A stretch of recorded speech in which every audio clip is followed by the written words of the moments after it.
دیکھیں، رحم کی رسولی اور جسم میں گٹلیوں کے لیے ایک بہت مجرب نسخہ ہے، وہ یہ ہے کہ دھماسا 1 پاؤ لے لیا جائے، ہلدی پاؤڈر لے لیا جائے 30 گرام، سونٹھ لے لی جائے 30 گرام، اور ایک جڑی بوٹی ہے جس کا نام ہے سمبلو، وہ لے لیا جائے 50 گرام، اور 10 گرام لے لی جائے کالی مرچ۔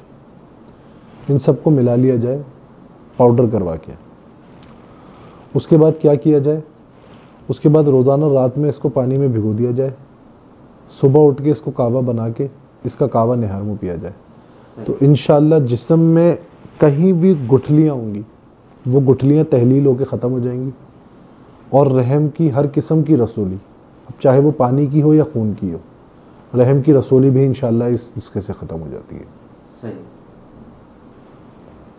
شارق بھائی، ایک بھائی نے خواب کی تعبیر کے حوالے سے رابطہ کیا ہے، اور وہ کہتے ہیں کہ میں خواب میں دیکھتا ہوں کہ میں اڑ رہا ہوں، اڑتے ہوئے سفر کر رہا ہوں، اور اڑتے ہوئے کافی مشکل جگہیں بھی آتی ہیں لیکن میں اس کو بآسانی پار کر لیتا ہوں اور ہوا میں پرواز کر رہا ہوں، اس کی کیا تعبیر ہوگی؟ ارشاد فرمائیں۔ دیکھیں، اس کی تعبیر یہی ہے، اگر سالک ہیں اور سبق اسباق چل رہے ہیں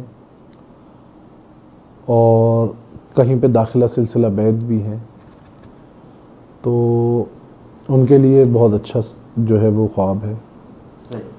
یہ بشارت ہے ان کی کامیابی کی، کہ ان کو روحانی طور پہ کامیابی ہوگی، جس عمل کو کر رہے ہیں اس میں کامیابی ہوگی، روحانی ترقی کے اسباب بنیں گے، اور بزرگوں کا خاص فیضان جاری ہوگا ان کے اوپر۔